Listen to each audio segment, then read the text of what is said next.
Eh, Buenas tardes.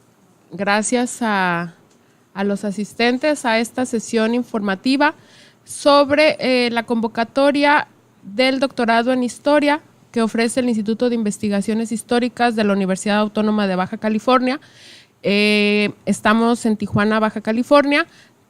Esta sesión puede ser seguida a través del canal de YouTube del Instituto de Investigaciones Históricas UABC y bueno, gracias a quien nos acompaña aquí y a quienes nos siguen. Este video quedará en línea para todos aquellos interesados en conocer a este posgrado. Planeamos hacer esta sesión informativa porque en la experiencia, las dudas que exponen los futuros o los posibles aspirantes a ingresar a este posgrado, nos queda la noción de que no hay mucha claridad respecto a lo que es la investigación histórica y las implicaciones de cursar un doctorado en historia cuya finalidad es formar investigadores. Es muy común que nos digan, es que a mí me gusta mucho la historia, siempre me ha gustado la historia, leo muchos libros de historia, pero no hay mucha claridad respecto a lo que significa dedicarse de manera profesional a la investigación histórica. Entonces, nuestro objetivo esta tarde de reunirnos aquí, creo que tengo que empezar diciendo, yo soy la doctora Diana Méndez, investigadora de este instituto y coordinadora del programa de maestría y doctorado en historia. Me acompañan en esta tarde, a mi derecha, está el doctor Jesús Méndez Reyes, investigador de este instituto también y miembro del grupo de profesores que imparten clases en este posgrado, creado en 2009, teniendo su primera generación en el año 2010 y ahora estamos convocando al ingreso de la cuarta generación. Está la doctora Norma del Carmen Cruz González, investigadora y miembro del núcleo académico básico, la doctora Isabel María Povea, también profesora de este posgrado, investigadora del instituto, la doctora Mónica Pérez, investigadora y profesora del posgrado, y el doctor Ramiro Jaimes Martínez, también investigador y profesor del posgrado. De los que estamos aquí presentes, ya tenemos experiencia en dirigir tesis, en impartir clases en este posgrado, que hemos de decir se distingue por el resto del país por tener líneas de investigación especializadas en el estudio del norte de México, el suroeste de Estados Unidos, la frontera México-Estados Unidos. Es un posgrado a nivel nacional, es uno de los 11 doctorados que se ofertan en todo el país en instituciones de educación pública y centros de investigación CONACYT. Es el único doctorado en historia como tal que se imparte en una universidad del norte de México. Como les decía, fue creado en 2009 y esta es nuestra cuarta generación. Ahora, quisiera darle la palabra a alguno de mis compañeros, a ver quién se arroja a hacernos una breve síntesis sobre la investigación histórica y hablar respecto a su propia experiencia como investigadores, porque como les decía, la intención es transmitir y qué implicaciones tiene estudiar un doctorado en historia. Queremos hacer también esta sesión informativa como un conversatorio. Si alguno de los asistentes tiene alguna pregunta, alguna inquietud, porque esa es la finalidad de esta sesión, la puede expresar, y también a quienes nos están siguiendo a través de YouTube pueden escribirnos sus preguntas y las trataremos de resolver. Vamos a empezar entonces con esta presentación muy sucinta, porque tampoco queremos aburrirlos ni que se alejen antes de tiempo, sobre la investigación histórica y que cada uno de nosotros hable sobre su propia experiencia, ¿no? Porque finalmente también la investigación se aprende haciendo. Así es que cada uno tenemos temas de investigación diferentes, periodos, líneas de aproximación y creo que es la oportunidad también para que nos conozcan y vean si alguno de los temas que cada uno de nosotros hemos abordado es de su interés y quieren venir a estudiar con nosotros. Entonces, ¿quién quiere empezar? Doctor Méndez.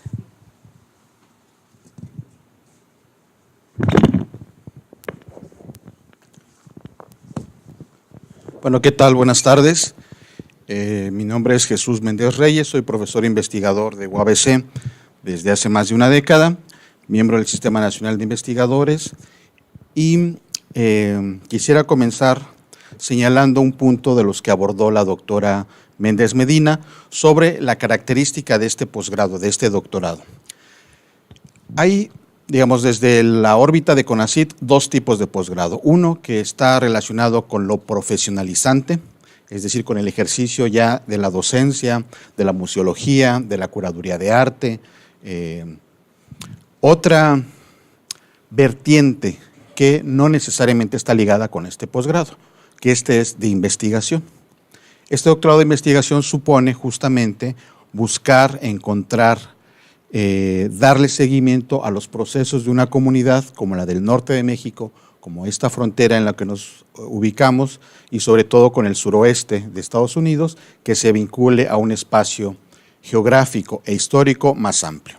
Entonces, en este sentido, el posgrado que ofrece la Universidad Autónoma de Baja California perfila a profesionales de la historia en investigación, en hallar pistas, líneas y conectores que vinculen al largo proceso que tiene una comunidad y a los cambios y continuidades que se van dando en el tiempo, vinculados, uno, al ámbito local. Estoy hablando de Tijuana, playas de Rosarito, Ensenada, California, Sonora, un ámbito más regional que engloba no solo a Sonora, sino también a Sinaloa, a veces a Nayarit, las conexiones hacia Arizona, hacia Nuevo México, hacia la misma California, y luego en un espectro más general, como puede ser la República Mexicana, y los vínculos permanentes e históricos que tenemos con Asia, con Europa, y lo que los actuales historiadores globales le llaman estos vínculos permanentes que existen como conectores entre los sujetos de la historia. Entonces, bajo esas características es lo que yo podría invitarlos a considerar para que se sumen a este doctorado. ¿Qué es lo que hago? ¿Qué es lo que trabajo? ¿Cuáles han sido mis líneas de investigación? Bueno, el currículum de cada uno de nosotros, la currícula de cada uno de nosotros está en la página electrónica que pudieran revisar de manera más extensa.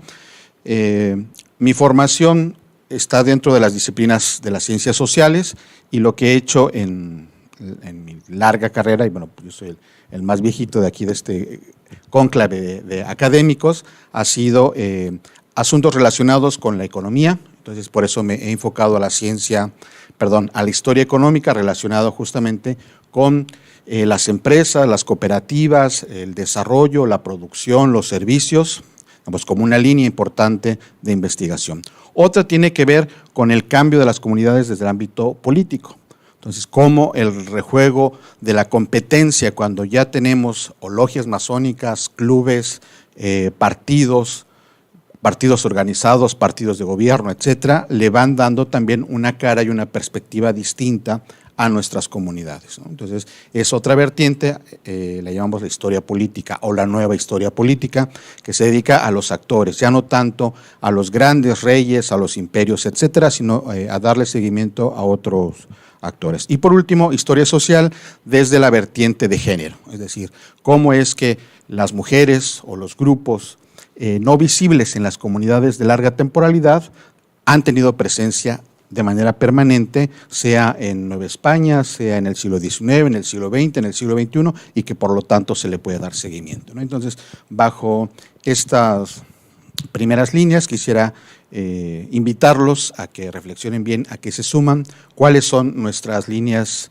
de investigación, cómo los podemos ayudar y sobre todo que tengan muy claro que este posgrado de investigación se alimenta de insumos básicamente de información primaria o de archivos de fuentes primarias. Archivos, cuando hablo de archivos, estoy hablando de documentación que está resguardada, no trabajada, no publicada en diferentes repositorios, tanto públicos, privados, virtuales, etcétera. No estoy diciendo que sean exclusivos, porque también ya alguna de mis compañeras o mi compañero les platicará sobre esta otra interpretación de carácter cualitativo que no necesariamente está ligado con los documentos, ¿no? Yo creo que eso sería lo que podría expresar. Muy bien, muchas gracias. ¿Vamos en orden o alguien quiere decir? ¿Quiere agregar algo? Pues entonces, Norma. Bueno, buenas tardes. Mi nombre es Norma del Carmen Cruz González y yo pues también quiero mencionar algo relacionado con lo que ha estado hablando Jesús, el doctor Jesús Méndez, y tiene que ver con también con estas vertientes interdisciplinarias que hay que tomar en cuenta a la hora de estudiar un doctorado, ¿no? Mi formación primero la hice en historia, la maestría la hice en demografía y el doctorado lo hice en historia. Entonces mi línea de investigación es la historia demográfica y la demografía histórica. Los temas que yo he estado trabajando aquí desde la maestría y a lo largo de este tiempo han sido relacionados con el poblamiento, la familia, las formaciones familiares, la creación también de posibles bases de datos, porque hice una base de datos para la elaboración de la tesis de doctorado del registro civil y cuestiones que tienen que ver con la estructura poblacional. Una característica muy importante también de esta zona de frontera, de esta región, tiene que ver con la migración. Este es un tema muy importante que también he estado trabajando y algunos de mis compañeros de alguna manera u otra tienen que abordarla en sus trabajos de investigación. Entonces, nuestra formación, que es de alguna manera interdisciplinaria, se ve reflejado también en ciertas pues vertientes que se pueden trabajar dentro de los temas posibles del doctorado, ¿no? Y las diferentes fuentes, tanto cualitativas como cuantitativas, que pueden ser susceptibles de ser investigación o de ser investigadas, ¿no? O de ser también problematizadas desde diferentes puntos de la misma historia regional o de la historia binacional, dependiendo de cuál sea el enfoque que ustedes estuvieran interesados, ¿no? No sé si con esto yo creo que ya… Sí, antes de dar la palabra a Isabel, para no olvidarlo, y que han mencionado mis compañeros, la currícula de cada uno de los profesores completa, porque no estamos aquí presentes todos los profesores que impartimos clases en el posgrado, en el doctorado. Tenemos, como les mencionaba al principio, el nombre oficial es Programa de Maestría y Doctorado en Historia, aunque se estudian por separado, la maestría y el doctorado. No es un programa de continuidad, porque también podrían encontrar por allí información que otra opción es el doctorado directo, pero no está vigente. Es solamente el doctorado al cual se ingresa habiendo cursado una maestría en historia o ciencias sociales o disciplinas afines. ¿Qué es una disciplina afín? Pedagogía, economía, relaciones internacionales, ciencias políticas, literatura. Hemos tenido ya alumnos egresados, una doctora, la doctora Elizabeth Villa, egresada de este doctorado, licenciada y maestra en literatura. Entonces, están allí en la página del instituto, que es, la dirección es iih.tig.uabc. Ahí está la currícula de los profesores. Somos 12 profesores que impartimos clases y dirigimos tesis. Eso por un lado, porque no estamos aquí, no están todos presentes. Respecto a los temas, ¿no? A los temas de investigación, tanto de manera particular como los temas que se han desarrollado en el posgrado. Hablaban de la historia binacional, o abordajes interdisciplinarios.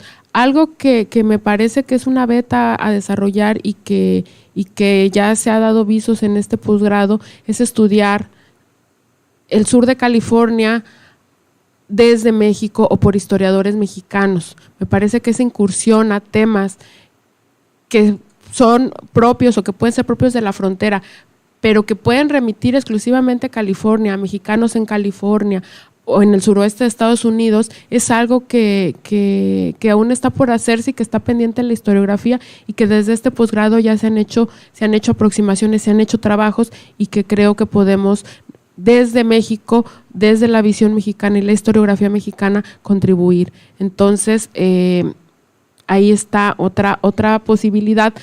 Y también algo que me parece importante destacar es que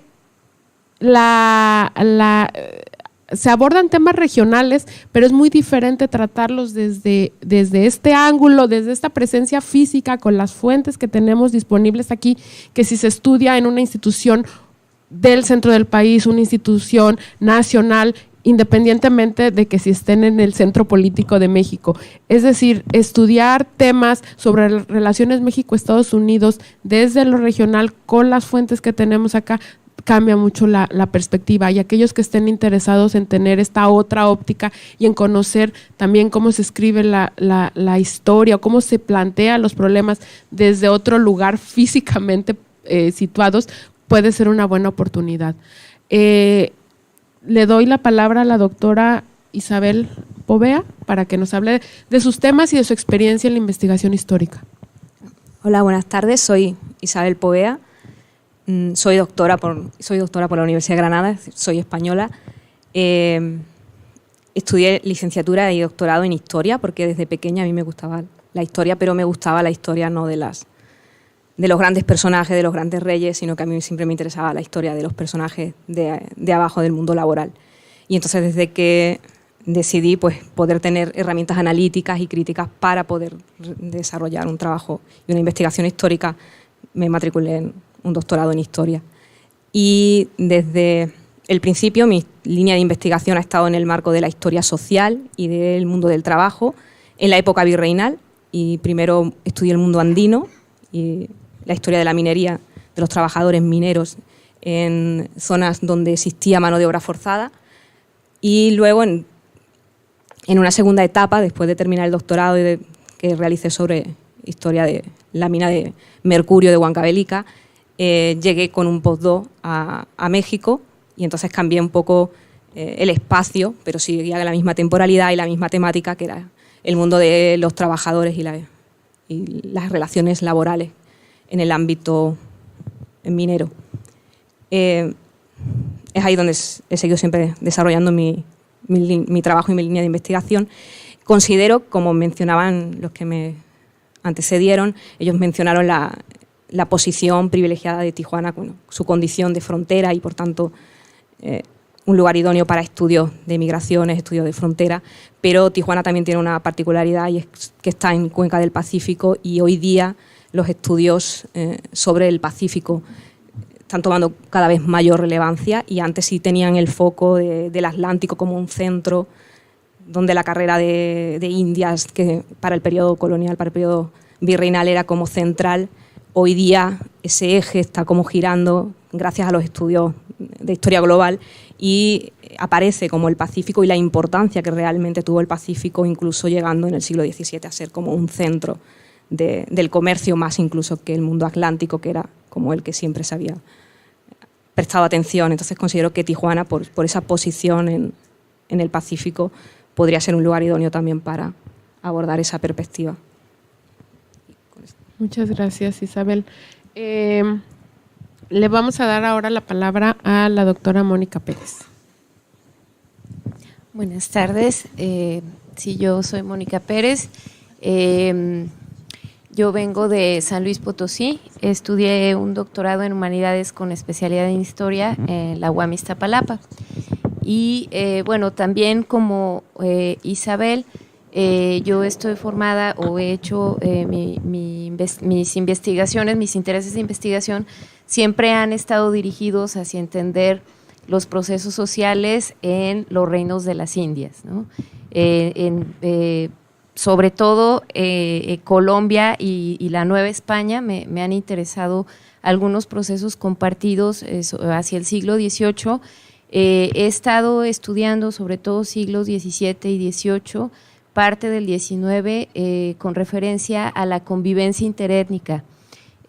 Hay muchas formas de acercarse a la población en este gran periodo, periodo de tiempo muy largo, que además tiene procesos regionales que tienen justo mucho que ver no solamente con sus geografías, sino con la población que se asentó o no en esas regiones. Entonces, esto le da una configuración muy particular a los diferentes villas, pueblos, ciudades y todo tipo de asentamientos que se van a distribuir en lo que entonces fue el Virreinato de la Nueva España. En cuanto a procesos sociales, bueno, me ha interesado pues mucho ver cómo se entablaban relaciones, sea de convivencia o de conflicto o de negociación o de disidencia entre la población, entre los grupos socioétnicos de población. Particularmente me he enfocado en la población afrodescendiente no costera, sino aquella que se ubicó en esta franja de donde comenzaba la frontera norte de la Nueva España, que es una franja muy irregular de asentamientos mineros y ganaderos. Y aquí en esta parte que hoy ocupa el centro norte del país, pues se ubicaban una serie de grupos de poblaciones de ascendencia africana que han sido poco estudiadas y bueno, no solamente trabajando como esclavos, sino también en otras condiciones, ¿no? Entonces, entrando en esto o estudiando estos temas, pues también me ha asistido un poco de las herramientas de la historia cultural, que pues nos ayudan mucho a entender no solamente los procesos sociales, sino prácticas y cómo se integran los discursos, ¿no? Y esto me ha arrojado también ya en una postdoctoral a estudiar también el siglo XIX y cómo se hace ese tránsito de cómo se segregaba y se entendía la diferencia en el antiguo régimen hacia el siglo XIX, donde ya hay una concepción, entre comillas, científica de las diferencias raciales y una integración de la segregación ya desde el Estado moderno a partir de estas nociones, ¿no? Entonces, por ahí es donde están los intereses ahorita. Antes de darle la palabra al doctor Ramiro Jaimes, quiero pues subrayar algo que ya habrán notado, que los temas y periodos cronológicamente que abordan cada una de nuestras investigaciones pues van desde la época colonial, siglo XVII, XVIII, XIX y llega hasta el XX. Hemos tenido una tendencia, como mencionaba al principio, digamos que formalmente el posgrado, tanto la maestría como el doctorado existen hace 10 años, casi 10 años.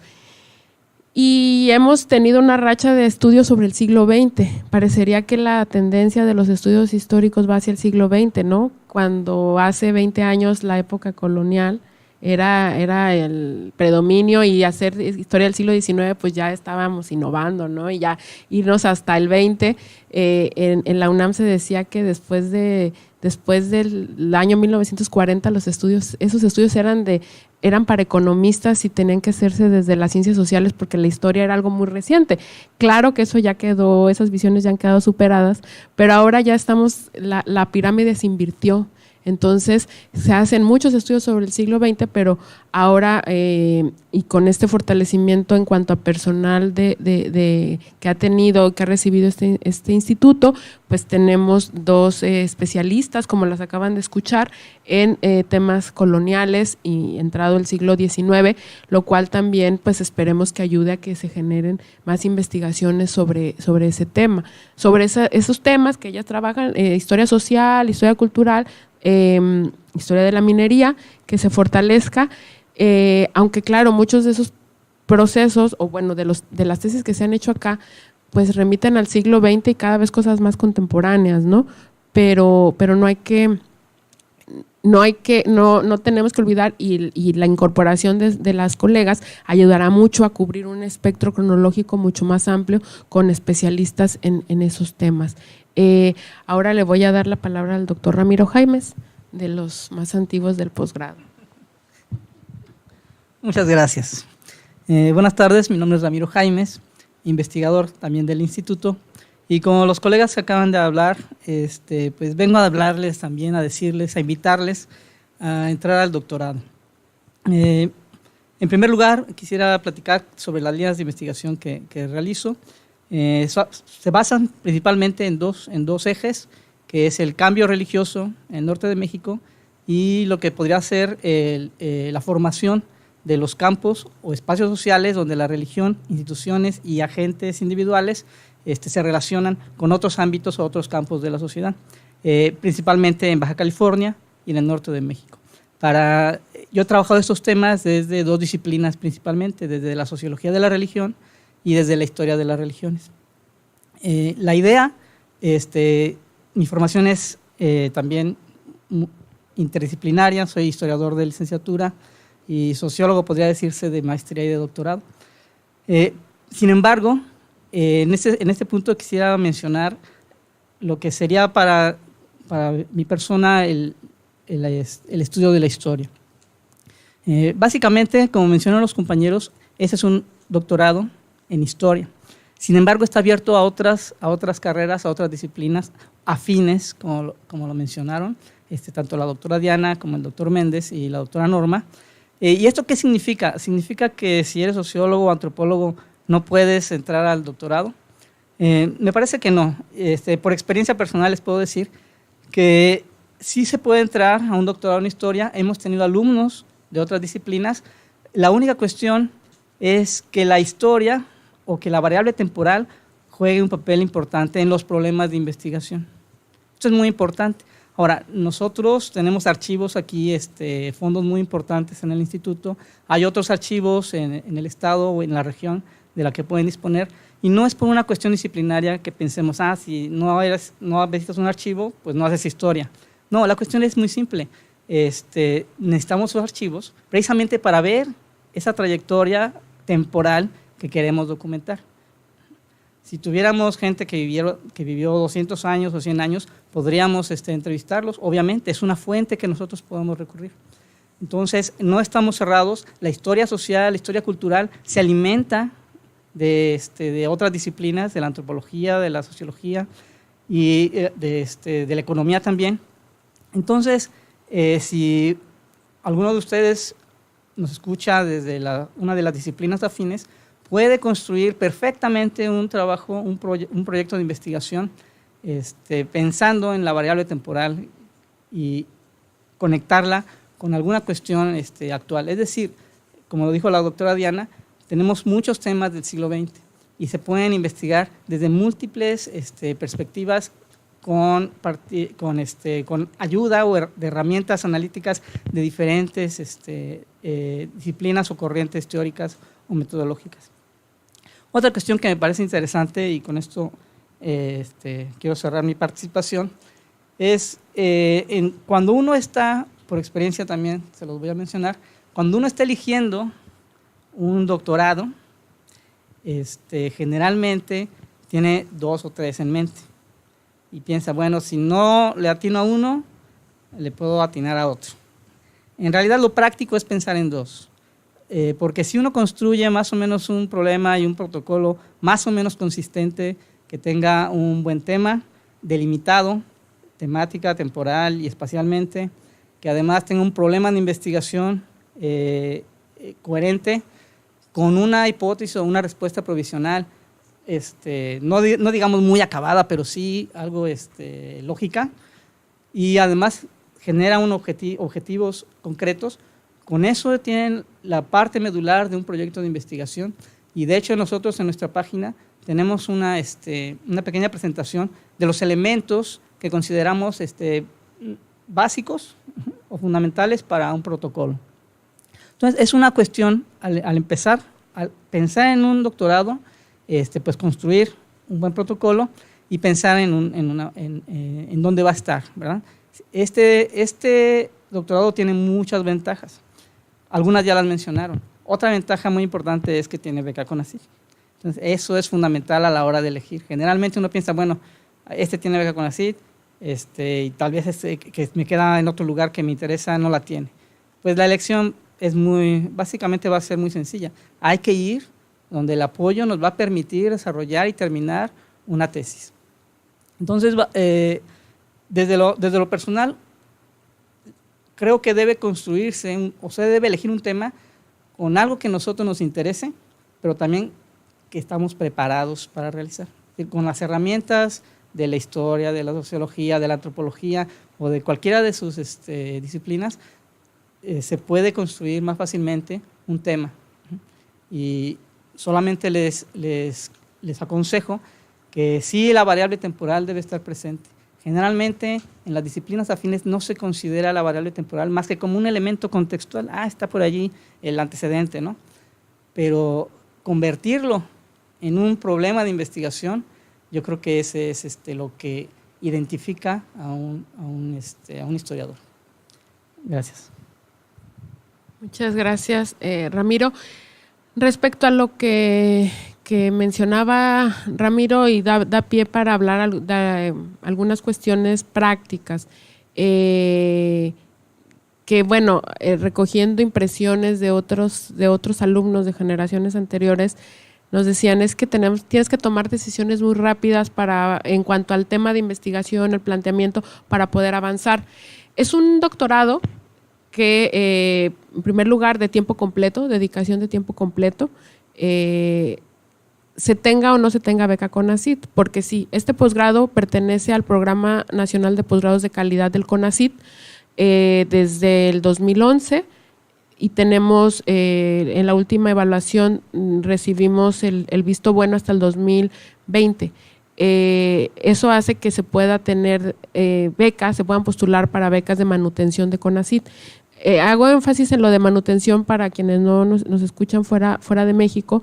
El CONACYT mensualmente, durante el tiempo escolarizado del posgrado, otorga una beca mensual que ahorita en el doctorado está alrededor de 13,000 pesos mexicanos. Y por otro lado, nuestra universidad beca a los estudiantes que reciben beca CONACYT en cuanto a colegiatura, inscripción semestral, lo cual a muchas instituciones mexicanas de educación superior no lo hacen. Los alumnos, aunque reciben la beca de manutención de CONACYT, tienen que pagar su beca, tienen que hacer el pago de inscripción y reinscripción semestral. Hay personas que optan por no pedir la beca CONACYT porque quieren seguir trabajando, porque tienen alguna plaza. Es posible esta combinación, pero la exigencia y la dedicación de tiempo completa es la misma, tengan o no tengan beca CONACYT. Ahora, también tenemos que ser realistas y así informarlo, que no tenemos los recursos asegurados porque no dependen de nosotros ni de la universidad, sino del Consejo Nacional de Ciencia y Tecnología, del CONACYT. Nosotros postularemos obviamente a todos aquellos que soliciten beca y a todos aquellos que sean admitidos en el doctorado, pero de antemano no podemos garantizar que esos recursos estén disponibles. Hasta este momento, en ambos programas no hemos tenido ninguna negativa de becas. Todos nuestros alumnos han sido becados. Las matrículas, sobre todo la de la maestría, ha ido incrementándose, pero es algo que debemos considerar y también tener en cuenta al momento de decidir, como decía el doctor Ramiro. También estudiar aquí y la universidad, y cada vez va más hacia allá, apoya a los estudiantes para hacer acciones de movilidad. Es decir, poder asistir a congresos, presentar ponencias, hacer trabajo de investigación, trabajo de campo si así lo requiriere la investigación. Eso también es otra ventaja de este posgrado, que además estando en la frontera, pues es factible y accesible poder cruzar la frontera y hacer uso de los acervos que están en Estados Unidos. Eso por un lado. Ahora, en cuanto a la dedicación del tiempo completo y en cuanto a la certeza y la claridad respecto al tema de investigación que quieran realizar, es un doctorado que dura 6 semestres escolarizado. Es muy poco para hacer un doctorado, son 3 años para desarrollar un tema, para poder escribir una tesis y presentar un borrador en el tiempo establecido. Entonces, si ustedes cuando hacen su postulación tienen claridad respecto al tema, respecto al enfoque, respecto a lo que quieren, hacia dónde quieren dirigirse, podrán garantizar que si bien esos 6 semestres es poco tiempo, puedan alcanzar el entregar un borrador completo al cabo del 6º semestre. Eso es muy importante para quienes inician el doctorado y también para nosotros como programa.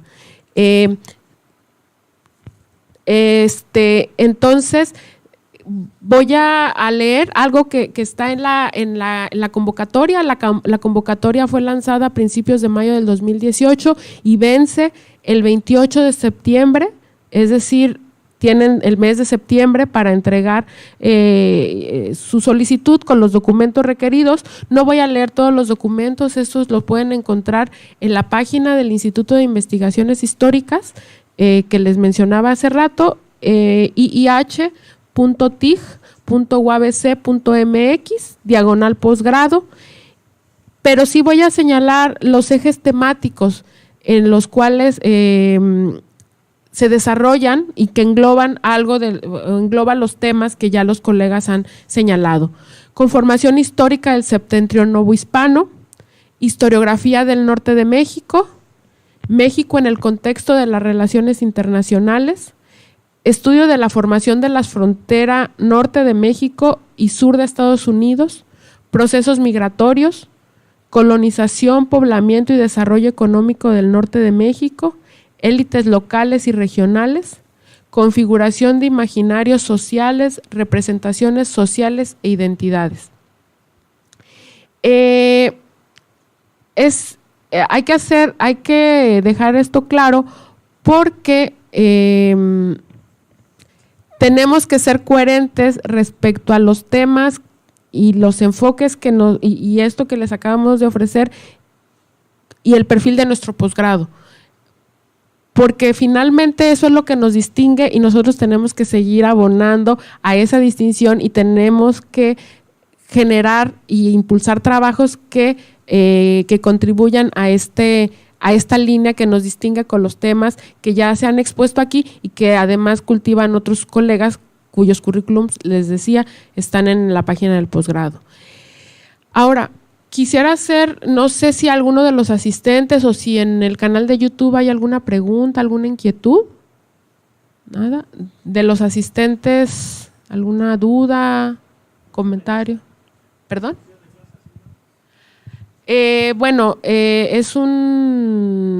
Generalmente, la modalidad de las clases son seminarios, de lunes a viernes, el horario es indistinto, corresponde según como programemos las clases de la maestría y el del doctorado.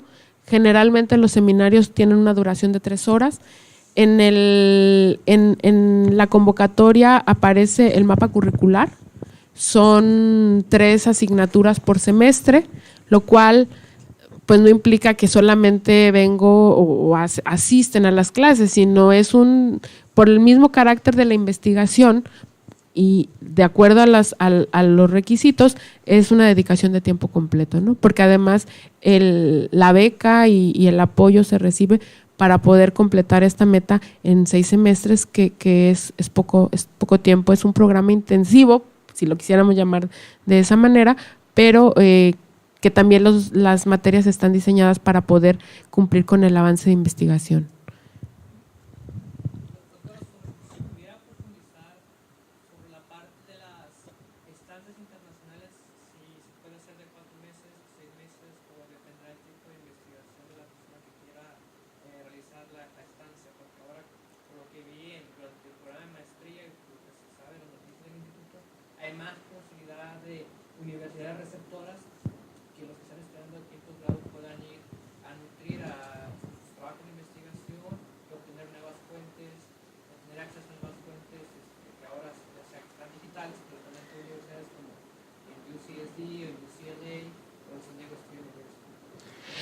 Bueno, nuestro programa todavía no tiene esta equivalencia en créditos. Es decir, que tú puedas ir a cursar un semestre completo y cursar asignaturas en otra universidad con las que tengamos convenio.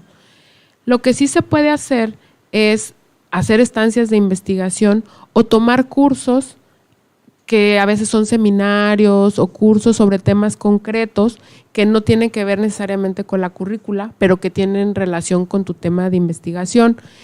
Que eso creo que es una tendencia, ¿no? Aquí está el director del instituto, que no, ahorita le vamos a pedir que se haga presente y que lo vean las cámaras, pero esa es la tendencia, que si no tenemos esa modalidad de créditos equivalentes, sí que puedan estar un mes, por lo menos 2 meses, tomar un curso, hacer una actividad, además de las estancias de investigación, para poder fortalecer y tener relación, interacción con otros profesores y otros estudiantes en otras universidades.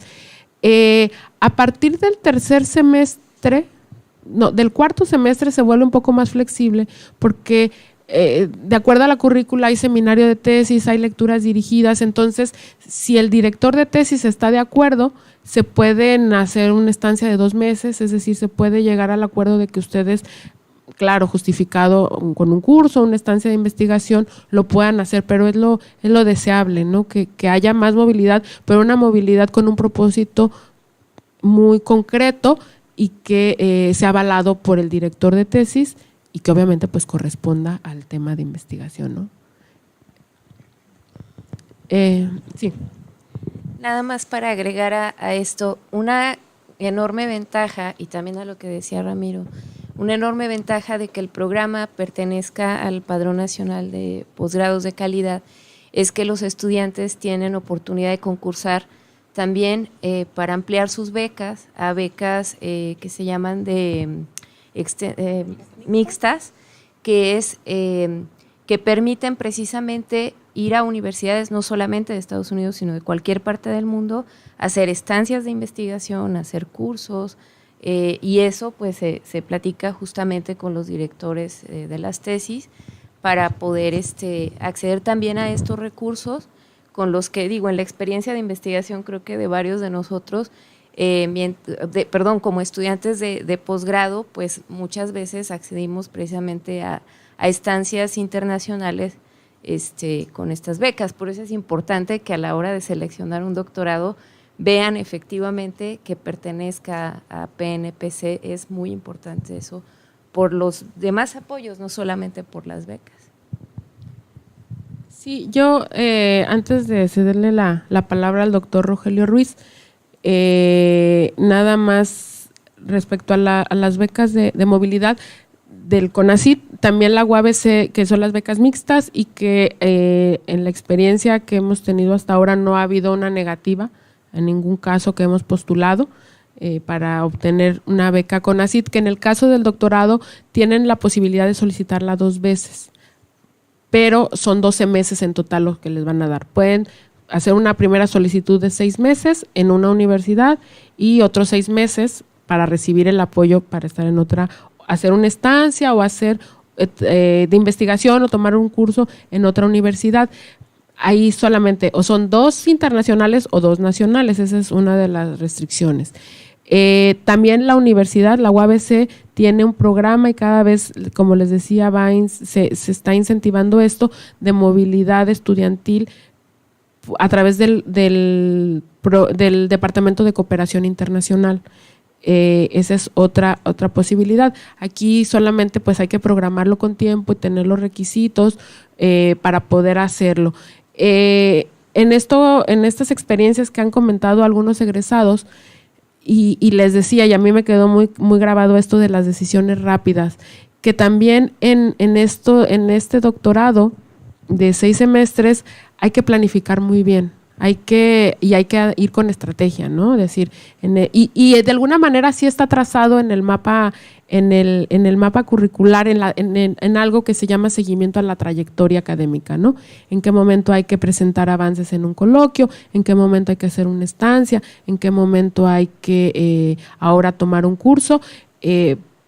Pero si ustedes planean y tienen esa estrategia, claro, en la investigación siempre hay imprevistos, eso no lo podemos controlar todo, pero si ustedes toman una buena decisión y trazan una estrategia desde el principio, creo que pueden tener buenos resultados. Le quiero dar la palabra al doctor Rogelio Ruiz. Él es investigador, miembro de este instituto y actualmente es el director. Bien, gracias, doctora Diana Méndez. Buenas tardes. Me disculpo por llegar tarde, estaba en una reunión de horas. Me corresponde reiterarles la invitación para quienes nos estén presenciando en este momento o posteriormente. Tengo entendido que el video va a quedar colgado de nuestro canal de YouTube y nuestras redes sociales para su posterior consulta. Y les hago la invitación a quienes estén interesadas en cursar un programa de doctorado en historia con nosotros, a que se acerquen, que cualquier duda la manifiesten aquí con la coordinadora del programa, la doctora Diana Méndez, o también pueden dirigirse a cualquiera de los colegas que con gusto les van a brindar la atención e información o la van a canalizar hacia donde sea la persona adecuada para resolverles todas sus dudas en términos académicos y también en términos administrativos. Por ejemplo, recientemente está por vencer una convocatoria de becas para estudiantes extranjeros en México de la Secretaría de Relaciones Exteriores. Aquellos que estén interesados en acceder a esas becas de cualquier parte del mundo pueden o tienen que hacerlo ya, y en la universidad, en la UABC, tenemos la encomienda de resolver, por la premura del tiempo, de resolverles, darles una respuesta si son admitidos o no al programa de manera más expedita que al resto de los estudiantes. Esa es una instrucción que nos han dado las autoridades de la UABC, por lo que no dejen pasar este tipo de ofertas. También me interesa resaltar que cada vez más, semestre a semestre, es mayor el número de intercambios académicos internacionales y nacionales entre estudiantes, tanto de licenciatura, maestría y doctorado.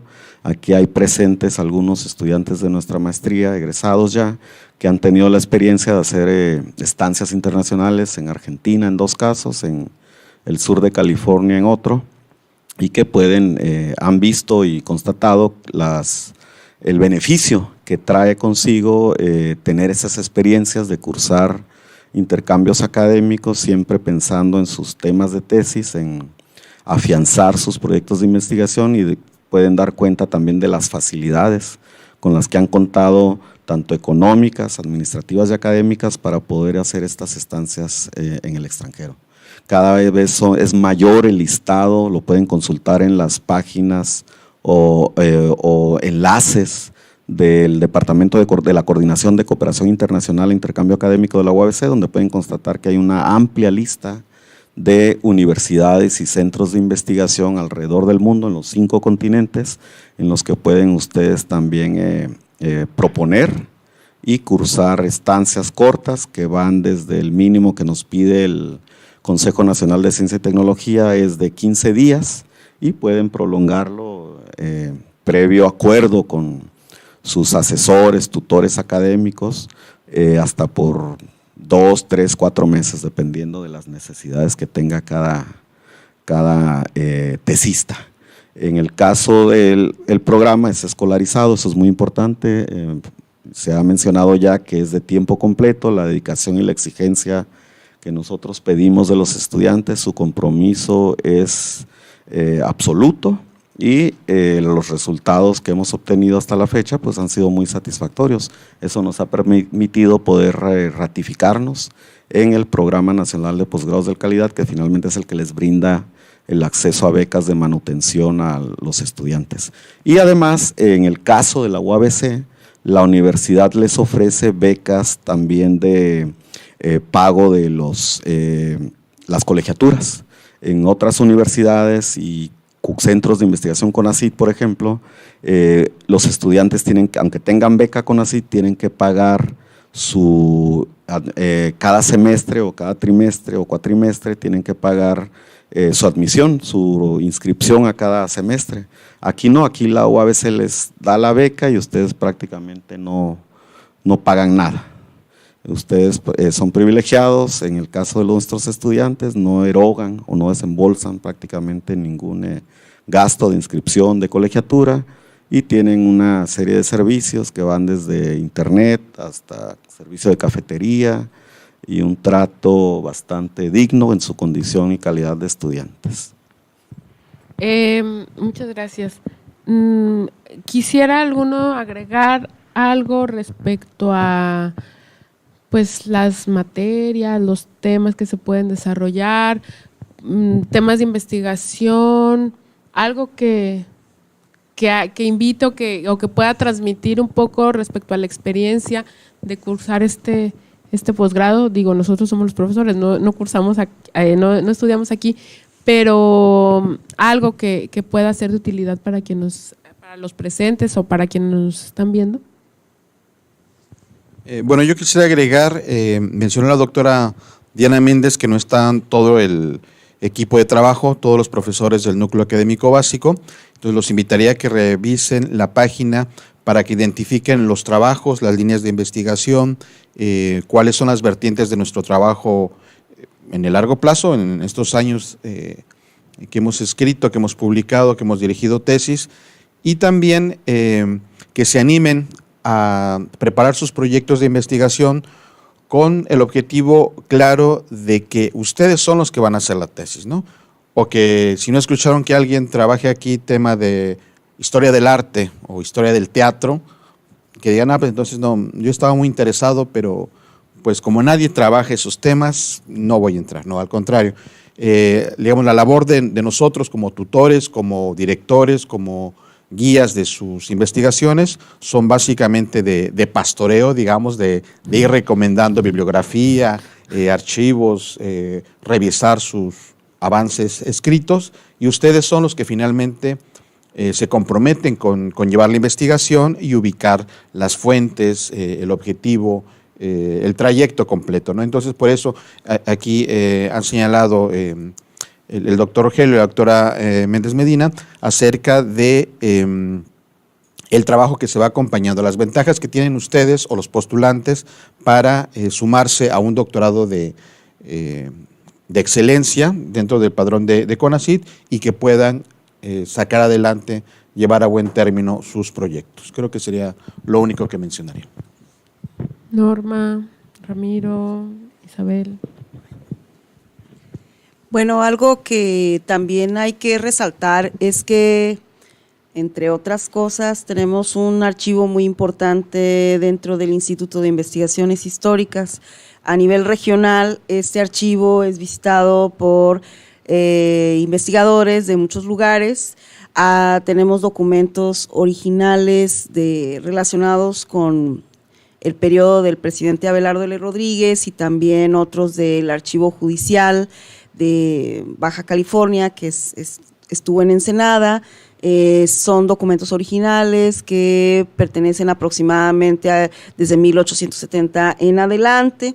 También hay copias de documentación traída del Archivo General de la Nación acerca de la región baja californiana. Hay un archivo de la palabra que se fue conformando con entrevistas que se han ido realizando. También está un archivo de microfilm que ha sido poco explotado y hay documentos de archivos estadounidenses y de diferentes regiones también de aquí. Y hay otras colecciones que se han ido realizando de diferentes personas que han ido reuniendo documentos. Entonces, esto también nos ha permitido pues tener acceso a mucha información a nivel regional, aparte de ir a otros archivos, que es muy importante, ¿no? El Archivo Histórico de Baja California Sur, los archivos estadounidenses en California, en diferentes lugares, los archivos de Arizona, también de la Ciudad de México, de Sonora, etcétera. Aquí también tenemos información muy valiosa acerca de la historia de la región, de alguna forma binacional. Eso creo que es importante decirlo también para que es una forma de poder observar qué tipo de temas también se pueden investigar dentro de este posgrado, ¿no? Eso es como también para dar ideas, vaya, si ustedes no tienen como una idea muy clara o quieren ampliar el espectro de sus investigaciones, etcétera, pueden también consultar esta documentación, ¿no? Hay muchos temas vírgenes, por decirlo de alguna manera, pero bueno, eso creo que es como una cuestión muy personal que tiene que ver con los intereses, con lo que han ido trabajando ya también en la maestría, con la disciplina que tienen, etcétera, ¿no? Pero dentro del siglo XX, toda la segunda mitad ha sido, pues tiene que seguir siendo explorada, también el siglo XIX y pues incluida el periodo de las misiones, etcétera, ¿no? Hay muchísimos temas por investigar, así como también diferentes actores sociales o diferentes poblaciones, inmigrantes, etcétera, ¿no? Creo que eso es lo que podría decir al respecto, y también la metodología cuantitativa, que de alguna manera a veces se deja de lado, también se puede abarcar y falta mucho trabajo dentro de la historia demográfica y de la historia económica, ¿no? Sí. Quiero puntualizar respecto a los temas de investigación, además de los que nosotros de manera individual hemos abordado. Como muchas veces les menciono a los estudiantes en los seminarios, pues no somos todólogos, ¿no? Y no sabemos y no somos especialistas en todos y cada uno de los temas que los estudiantes se plantean desarrollar, pero sí hemos hecho investigación y podemos guiar y contribuir a la formación de investigadores en historia, donde se combinan el método cuantitativo, el método cualitativo, la interdisciplinariedad, en un amplio espectro de tiempo, como ya han señalado mis compañeros, y que cada uno tenemos conocimiento y experiencia en eso. Todos aquí hemos hecho investigación, todos hemos dirigido tesis. Yo tengo la experiencia, yo estudié, y voy a hablar de manera de mi persona, para un poco plantear esto de que podemos ayudar y formar investigadores. Soy historiadora de licenciatura, maestría, doctorado. Podría decir temporalidad de interés y lo que conozco mejor es la primera mitad del siglo XX en México. He hecho estudios de diferentes regiones del país. Hice un estudio que competía a Michoacán en la época de la Revolución. Después, en mi trabajo doctoral, estudié una región en el sur de Tamaulipas. Durante los años 20, bueno, hice un trabajo que abarcó la primera mitad del siglo XX, centrada en ver cómo se transforma una región a partir de diferentes actividades económicas y también la intervención del Estado. Al momento de ser contratada para trabajar en la Universidad Autónoma de Baja California, empecé a indagar temas relacionados con la política agrícola regional. Eso me llevó a estudiar la vitivinicultura, pero conozco, yo podría decir que conozco muy bien esta primera mitad del siglo XX en México y en diferentes regiones de México. En el posgrado he tenido que dirigir tesis sobre migración, y digo he tenido que dirigir no como un pesar, sino porque finalmente por diferentes razones así ha sido designado. Temas sobre migración de mexicanos en Estados Unidos, otro tema en otro programa, aquí mismo en la UABC, pero en licenciatura, sobre procesos locales en los años 70, 90, en fin, a lo que voy es que nosotros estamos capacitados para poder hacer eso, porque finalmente tenemos experiencia en investigación y podemos guiarlos. Si da la suerte que aquí está el especialista, y creo que en este caso el doctor Ramiro Jaimes es el que va formando su grupo de estudiosos de la religión, y que es muy bueno, porque finalmente ya tienen en su saga varias tesis que han concluido y que están en proceso y que pronto concluirán, pero que han ido sumando y acumulando conocimiento, porque finalmente él tiene un trabajo que ha desarrollado y al cual le ha dado seguimiento. Hay otros que no estamos tan especializados y sin embargo vamos sumando esas tesis y vamos guiando y formamos investigadores. Creo que podrían, para darse una idea sobre el tipo de temas que se trabajan en este posgrado, revisar los títulos de las tesis que ya se han concluido, que también están en la página del instituto, para darse una idea de los enfoques, de las fuentes, de los temas, que aquí se cultivan y que, como les decía al principio, no van a encontrar ustedes en otro doctorado en historia en el país. Y bueno, no sé si alguien quiera sumar algo respecto a todos fuimos estudiantes de posgrado, de doctorado, pues una cuestión más personal en cuanto a lo que uno gana, y también las decisiones que se tienen que tomar, ¿no? Porque ya llegar a esas instancias y estudiar un posgrado, muchas veces, y tenemos que ser muy franco en eso, está siendo la alternativa para el desempleo, ¿no? Estudiar un posgrado se ha convertido en la opción de tener una beca por 2 años o por 3 años, pues mientras encuentro un trabajo o me dedico a algo. Me parece que también que eso no puede ser la única decisión para que ustedes tomen el reto de estudiar un posgrado y un doctorado en historia o en cualquier disciplina.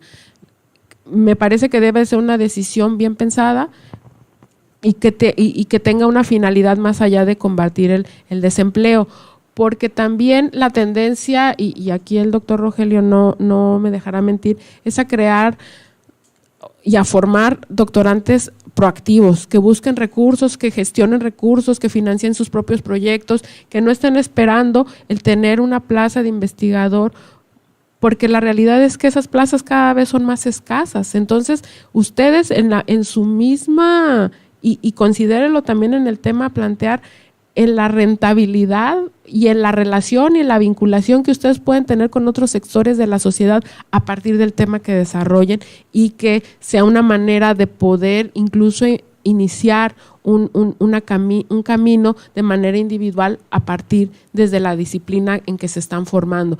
Pero estos estudiantes de doctorado pasivos que esperan recibir una beca mes con mes cada vez van a quedar más en el olvido, porque no hay sistema económico, o por lo menos ese es el análisis y el diagnóstico hasta ese momento. No hay recursos que puedan sostener eso. Entonces, ustedes plántense y reflexionen y tomen la decisión de tomar un posgrado más allá de ser una opción al desempleo. Entonces, de manera individual, personal, como estudiantes de doctorado, no sé si quieran compartir algo aquí, ¿no? De lo que se gana, de la satisfacción y también de las implicaciones, ¿no? Bien, pues reafirmando parte de lo que dijo la doctora Diana Méndez, aquellos interesadas en cursar un programa de doctorado que los va a consolidar en su formación como investigadores, deben ante todo exactamente verlo, vislumbrarlo como un proyecto de vida profesional. Es decir, dedicarse a la investigación en un país con tantas carencias económicas es realmente un privilegio, y como tal es el compromiso que uno adquiere no solo con la universidad, con el instituto, con el Estado, con la sociedad, para poder rendir y brindar y retribuir a aquella sociedad que nos está costeando los estudios. Me atrevo a decir, quizá ya la excepción sea Brasil, pero México es en Latinoamérica un país con un sistema y una cobertura prácticamente única por sus alcances para brindar estas posibilidades de acceder a la formación en un programa de posgrado con recursos proporcionados sin condicionamiento alguno más allá de concluir satisfactoriamente los estudios para poder dedicarse de tiempo completo a un programa de investigación. Lo sostengo, es un privilegio, no es un derecho, y ese privilegio, por lo tanto, debe ser retribuido en términos no solo epistémicos, académicos, por aquellos que se están formando o que nos hemos formado dentro de esos programas, sino también de manera social, es decir, deben tener pertinencia social los temas que estamos abordando, sobre todo en una encrucijada en que lo que se está planteando para un presente y futuro inmediato son los programas o planes de estudio denominados bajo el emblema de responsabilidad social en la universidad, es decir, las universidades en las distintas áreas de investigación y de estudios deben estar enfocadas también a atender los problemas o las problemáticas sociales que demandan su propio entorno social y con una conciencia global. Por eso nosotros podemos y hemos brindado o estamos brindando la apertura para que puedan desarrollar dentro de nuestro programa lo mismo tesis de investigación sobre problemas o cuestiones ambientales, cuestiones relacionadas con la memoria, justicia social, con equidad de género y con movilidad social, con una serie de demandas y exigencias que se están cubriendo la agenda social y política y cultural, económica del mundo, en un entorno globalizado en el que el mundo pareciera que marcha cada vez más a prisa. Y nosotros como historiadores, ante todo, lo que hacemos es voltear a ver al pasado, sin miedo de convertirnos en estatuas de sal como la mujer de Lot, para poder atender las necesidades de nuestro presente y vislumbrar escenarios de futuro. Por lo tanto, es una responsabilidad y un compromiso social el que tenemos los que nos hemos formado en programas públicos con becas proporcionadas por la sociedad para poder retribuir y contribuir al fortalecimiento de nuestras sociedades y resolver las inequidades y problemas de justicia social que están constantemente apareciendo en nuestro medio.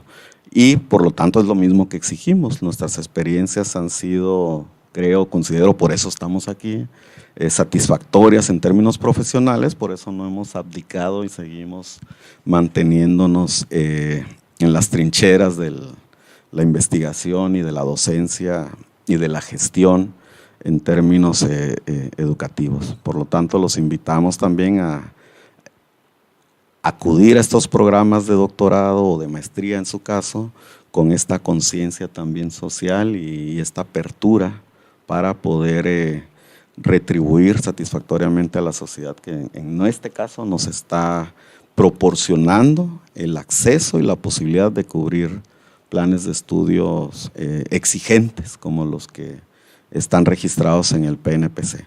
Hay dos tipos de posgrados en México, los profesionalizantes y con becas, los profesionalizantes y los de investigación. Cada vez el espectro de los planes de estudio de investigación se reduce porque es justo visto o evaluado como una especie de lujo, o cada vez se vuelve un nicho más exótico el dedicar tantos recursos a la investigación y por lo tanto la exigencia y el compromiso es cada vez mayor. Colegas, ¿alguien? Su experiencia como estudiantes de doctorado, si es que todavía se acuerdan. A lo mejor ya ha pasado mucho tiempo, ya no recuerdan esos tiempos de estudiante. No, pues sí, o sea, no todo es tragedia, digo, también experiencias de vida, porque estudiar un posgrado pues no es lo mismo, o sea, cada nivel educativo tiene su propia característica y solamente viviendo se puede saber, pero bueno, si ayuda el que cada uno de ustedes le transmita su experiencia a alguien, pues a lo mejor lo alienta o lo desanima completamente, ¿no? Pero bueno, de eso se trata acá. Entonces, ¿alguien? Ramiro. Bueno, yo les voy a platicar de la experiencia de alguien que nació en el centro del país y vio a Tijuana muy lejana. Yo tenía la opción de dos. Yo quería estudiar religión en una de las dos fronteras, o en el sur, sureste, o en el norte. La verdad me decidí por el norte porque tenía familia en Tijuana. Esa fue, al final de cuentas, ese fue el factor, porque los dos programas me parecían excelentes. Yo siento que fui afortunado porque Tijuana, aunque no conozco muy bien el caso de Chiapas, que era la otra opción, tiene una diversidad y una particularidad tan rica, tan especial, que no me he arrepentido de la decisión. Una de mis hijas es de Tijuana, dos de mis hijas son de Tijuana, el otro es de Iguala, porque yo estaba en medio todavía decidiendo dónde me iba. Una cuestión muy importante en mi caso es que me doy cuenta que cualquiera haya sido la decisión, iba a haber pros y contras. Aunque yo hubiera sido el perfecto, un elector racionalmente perfecto, como dicen algunos economistas, me hubiera arrepentido de algunas cosas y de otras no. A final de cuentas, el balance es que es positivo. Yo siento que estudiar un posgrado en Tijuana da muchas posibilidades porque ya lo mencionamos, ¿no? Los colegas, hay muchos archivos, eso sí existe. Hay una gran diversidad de instituciones a las que se puede recurrir para diferentes cuestiones. Está el Colegio de la Frontera, la UABC tiene muchos campus, muchos institutos que nos pueden auxiliar. Me parece que una cuestión muy interesante es la ciudad. Al principio yo pensaba, esta ciudad no me gustó. Yo vine antes visitando a mi familia y me pareció muy extraña la ciudad. Para alguien en el centro del centro del país que está acostumbrado a que hay un zócalo, que hay una iglesia, que hay un palacio de gobierno y que la ciudad gira y se estructura alrededor de ellas, es muy difícil. La primera vez que vine, me equivoqué y me metí a la línea sin visa. Entonces, sí, es una ciudad que a primera vista es difícil, pero después te vas conociendo a la gente.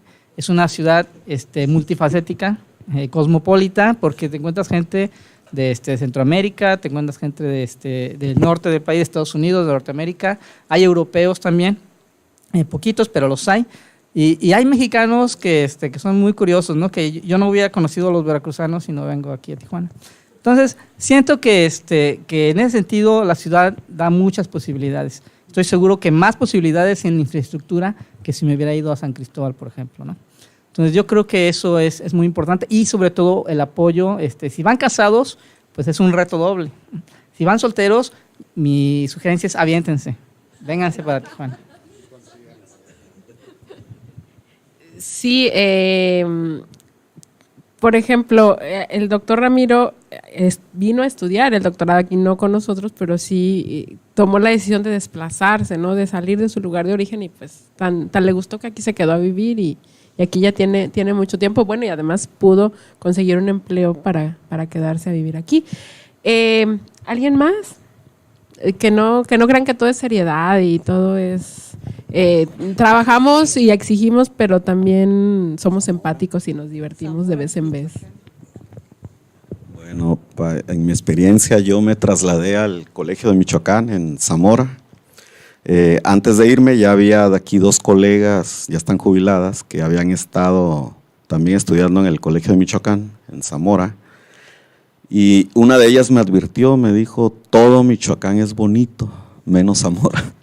Y tuvo razón.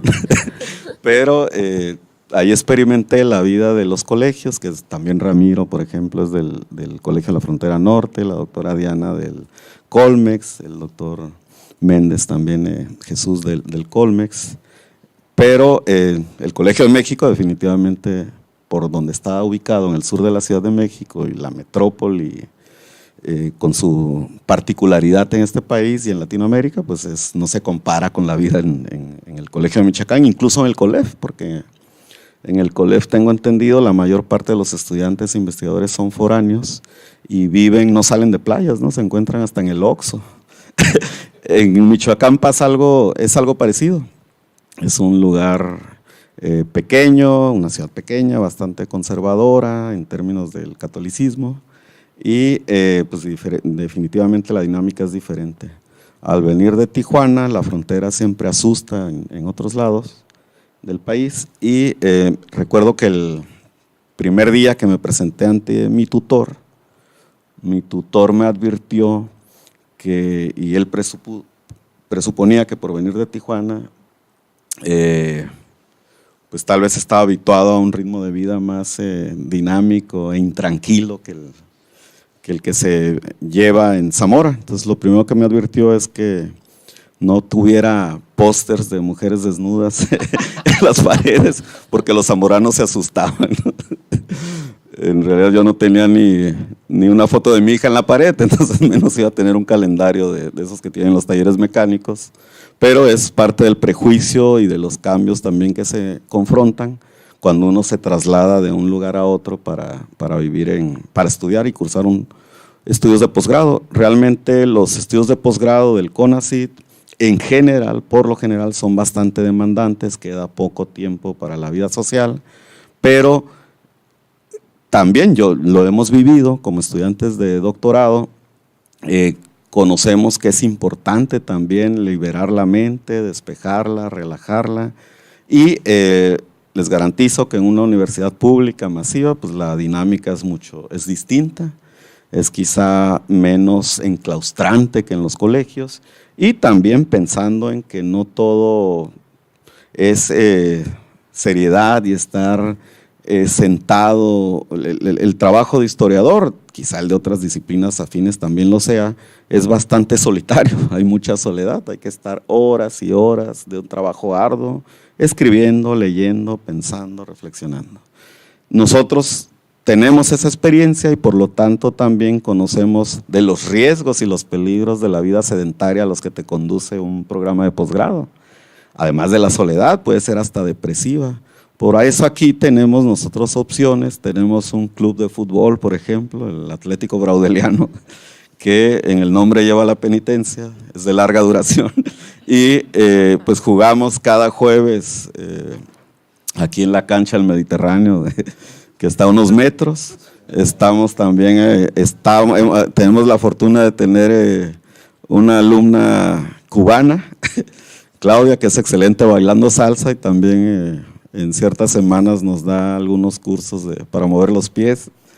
Estamos también por iniciar un huerto aquí en un espacio aledaño, un huerto pues sería urbano, semiurbano, no sé cómo llamarle, con plantas nativas y gente que conoce al respecto y en fin, una serie de actividades que son estimuladas no solo en el instituto, sino en la universidad, justo tratando e inscrito en estos programas a nivel nacional para tratar de combatir los riesgos a los que nos conduce la vida sedentaria, y la academia creo que es el paradigma de estos riesgos.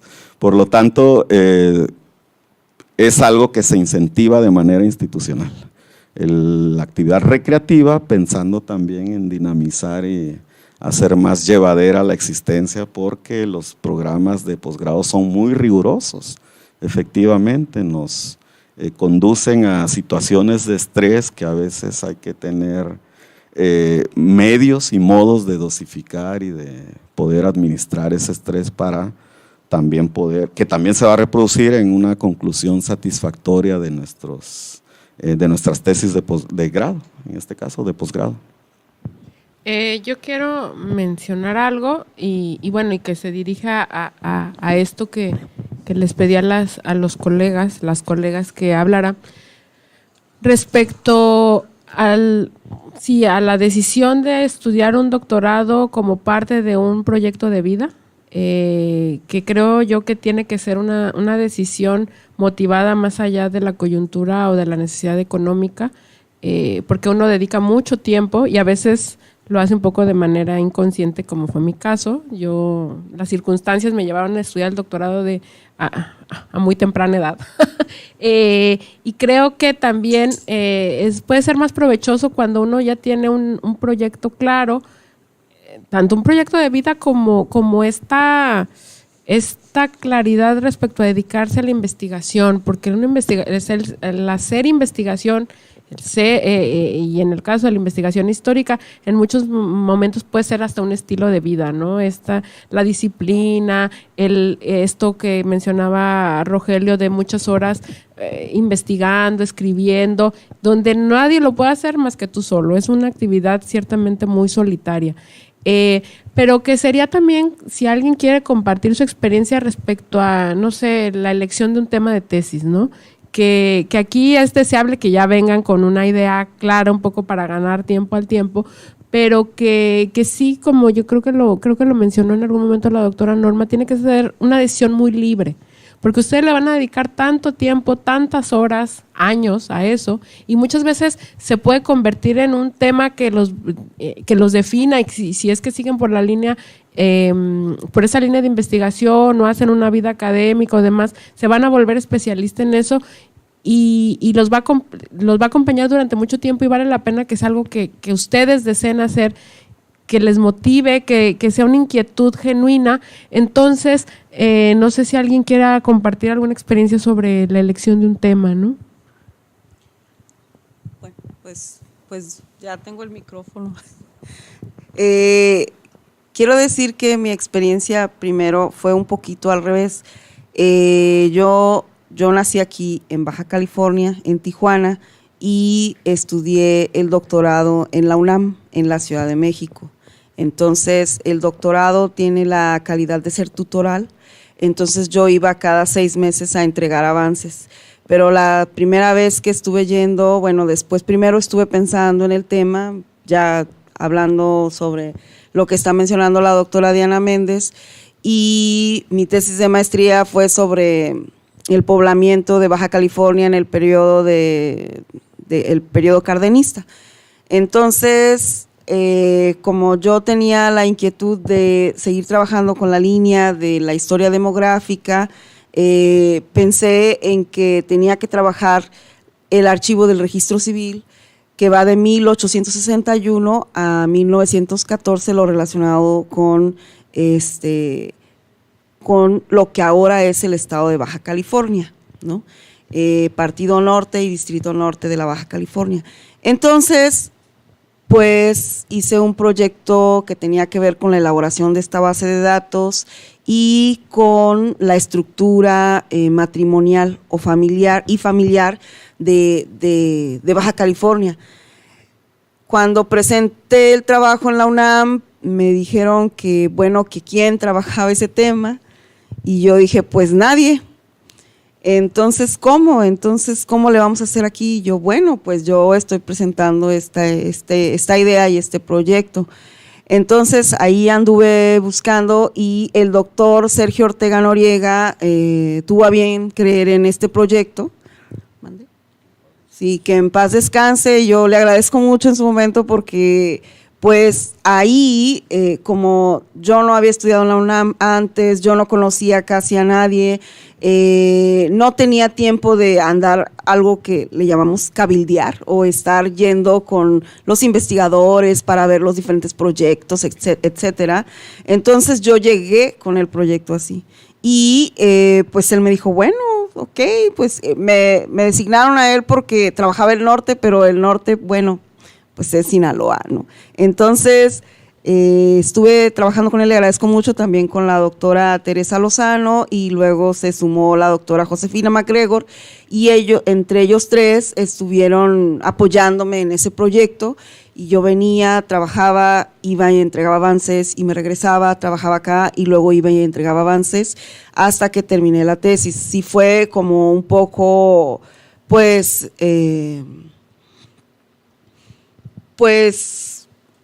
de alguna forma también hay que estar pagando aviones, y hay que estar yendo a la Ciudad de México a hacer el proceso de inscripción, etcétera, a entender el monstruo de la UNAM, que burocráticamente para mí era muy complicado, porque no entendía los procesos ni los procedimientos. Y duré un poco más también porque el proyecto, yo había estado en un colegio anteriormente, en el Colegio de la Frontera Norte, donde hice la maestría, y en la tesis de doctorado, en un momento dado me dijeron ahí, a ver, tú no vas a hacer una tesis en ciencias sociales, tú vas a hacer una tesis en historia como la que hacemos en la UNAM. Y yo, entonces con esto quiero decir que el trabajo que realicé y toda la investigación para mí se tornó algo como una especie de reto, porque me convertí en autodidacta. Tuve que conformar también historiográficamente todo el cuerpo de bibliografía que tenía que hacer y de documentación, porque el tema había muy pocos antecedentes de donde yo podía tomar para hacer la elaboración de la tesis de doctorado. Entonces, es un tema que nadie había trabajado, que pues hay otros que ya tienen como una línea, como un avance muy amplio de la historiografía, y en este caso no. Entonces, pues, bueno, creo que se pueden abrir vetas conforme uno vaya también entrando e investigando más, y es un trabajo muy solitario, es un trabajo donde muchas veces tienes que dejar sábados y viernes y pues seguir trabajando, y de alguna forma u otra, pues yo me siento muy satisfecha con ese trabajo, ¿no? Creo que los demás de mis compañeros también, pero bueno, esa fue mi experiencia, no en un sistema escolarizado propiamente, pero donde sí me demandó muchísimo tiempo, me absorbió muchísimas cosas.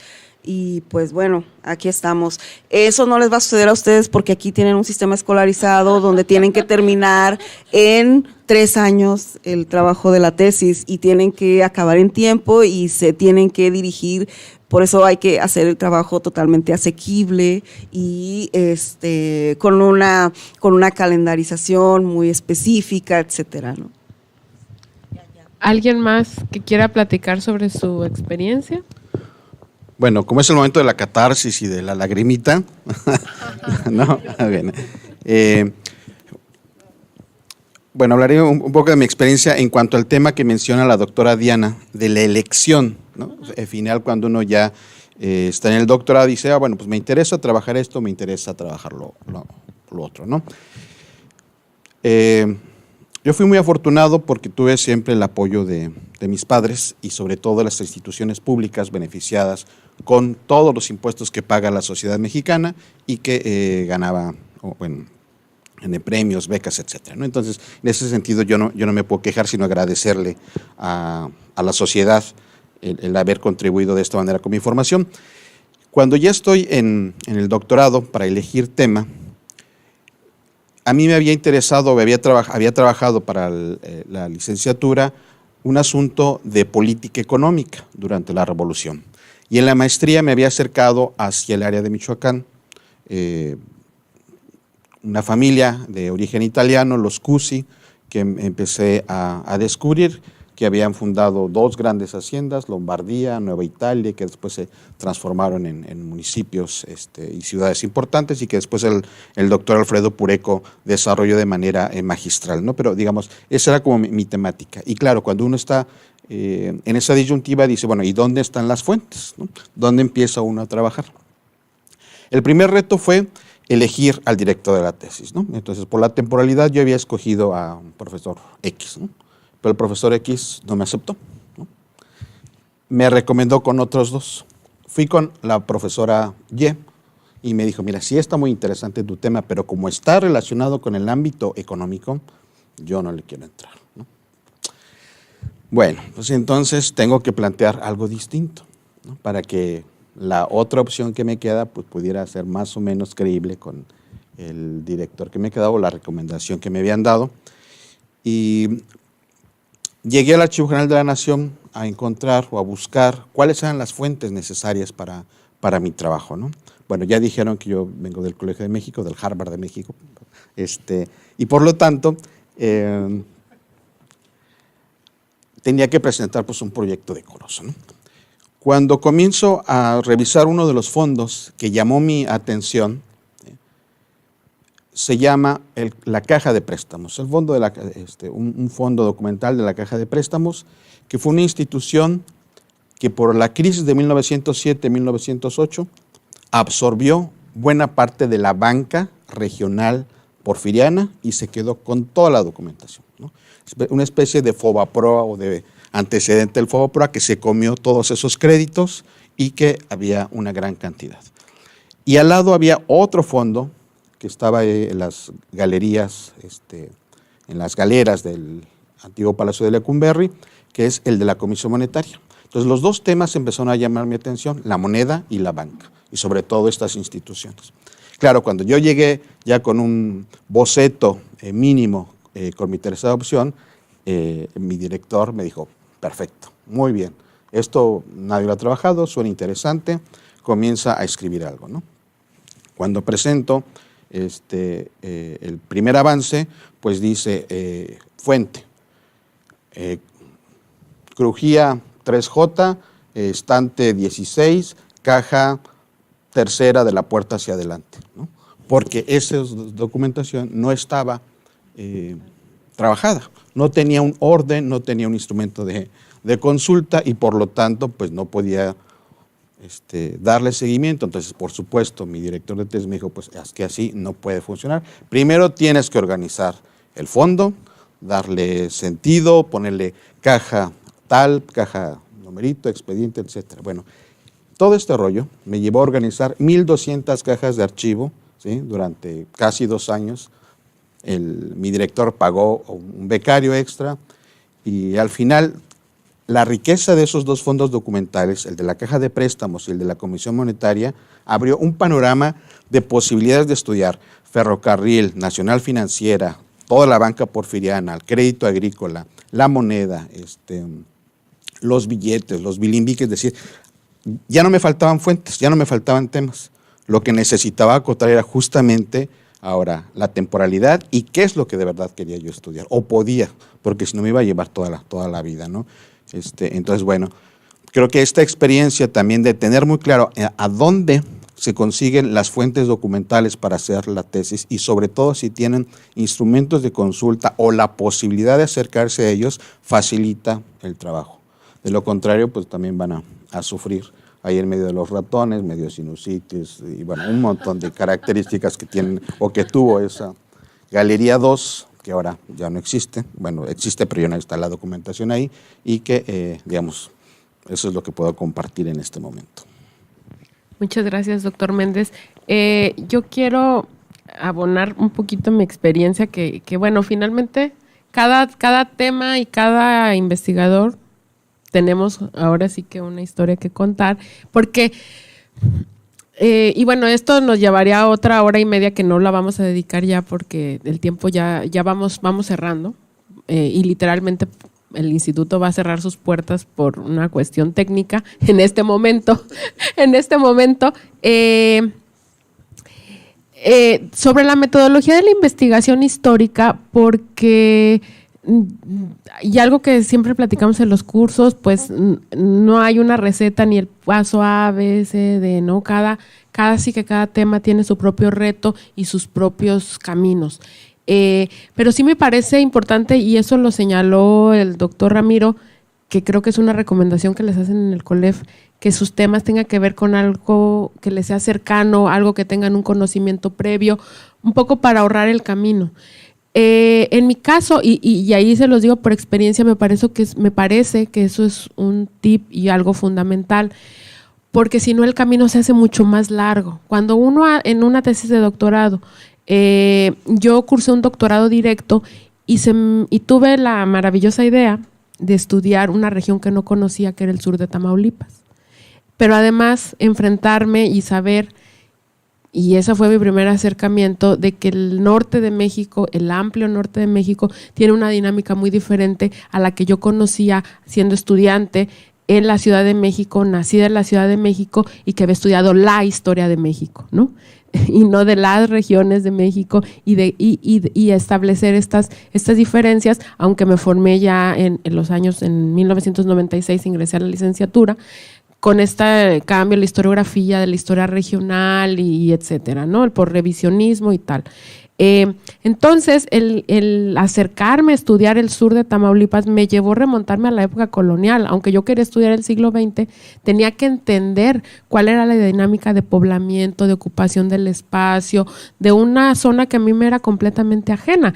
Entonces, el camino fue doble, porque primero tuve que conocer y entender, no porque eso aparezca en la tesis eso no aparece nada, fue un acervo que yo acumulé de entender cuál había sido la dinámica de poblamiento de esta zona, la ocupación del espacio, para después poder plantear un tema y llegar y entender por qué en el espacio que yo estudié no podía hablar de despoblamiento, sino de escasamente poblado, y que el hecho de que hubiera 700 pobladores, que no tenía que ver nada con los millones de pobladores que tenía la Ciudad de México, lo hacía menos importante o menos relevante de estudio. Las poblaciones en el norte se distinguen justamente por la escasez y por el mínimo número de pobladores, y creo que Baja California, ya cuando vine a estudiar Baja California, pues me di cuenta que había poblaciones mucho menores a principios del siglo XX, ¿no? También la historia del norte en muchos sentidos es la historia que se escribe en el siglo XX, pero lo que yo les quiero transmitir con mi experiencia es que cuando uno y es apasionante, y aprendí muchísimas cosas, porque además me llevó a estudiar algo que yo nunca pensé estudiar, que tenía que ver con asuntos agrícolas, con políticas agrícolas, ciclos de cultivos, tierras, irrigación, cosas de verdad que jamás me planteé estudiar, y que el tema y la problemática, que empezó siendo algo muy político y tal vez de una política muy tradicional, me llevó a estudiar la transformación de una región desde diferentes ángulos. Fue una experiencia muy enriquecedora, pero muy larga, porque empecé desde cero. Entonces, claro, yo tenía y tuve el privilegio de estudiar todavía en una época donde podíamos tener 5 años de beca y tener todas las facilidades que da el Colegio de México, que bueno, el doctor Méndez arriesgó una definición para el Colegio de México. Yo no sé, no llegaría tanto, pero creo yo que es una institución de primer orden, y que la verdad para mí fue un privilegio poder disponer de todos los recursos de esa institución, pero pues en este caso son 3 años, ¿no? Entonces, entre más claro tengan el tema al momento de iniciar y las fuentes, el camino será más corto, ¿no? No vale la pena, creo yo, por el tema y por las condiciones materiales y prácticas, empezar desde cero, porque el camino será mucho más largo. Aprovechen lo que ya saben, aprovechen lo que ya conocen, lo que les interesa, lo que les motiva. Ya la mayoría, bueno, de los que están aquí presentes, pero aquellos que nos ven o que van a ver este video, tengan en cuenta eso al momento de elegir. Y temas hay muchísimos, ¿no? También algo que alguna vez comenté con Claudia, nuestra estudiante de la maestría, es que hay que tener una imaginación para ampliar, hay que ver más allá, ¿no? No hay que hacer las cosas mejor, sino diferente. Pero eso ya es cuestión de cada uno, pero sí aprovechen la experiencia que ya tienen, ¿no? Las colegas Isabel, Mónica, ¿quieren agregar algo ya para cerrar?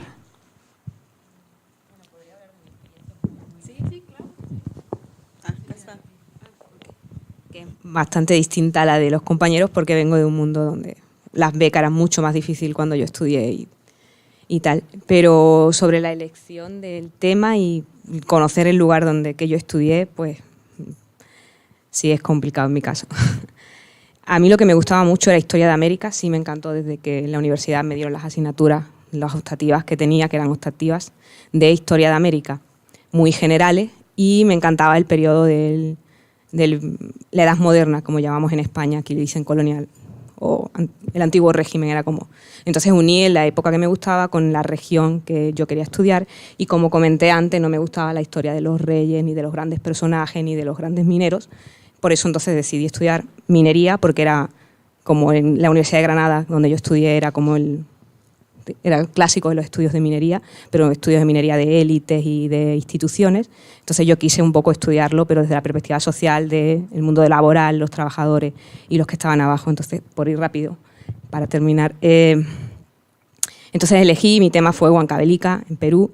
Yo conocí Huancavelica a través de los documentos del siglo XVIII, y durante 2 años estuve en el Archivo de Indias, cada día, fichando porque no te permiten tomar fotos. Entonces yo todos los días iba al archivo de India y a fichar documentos.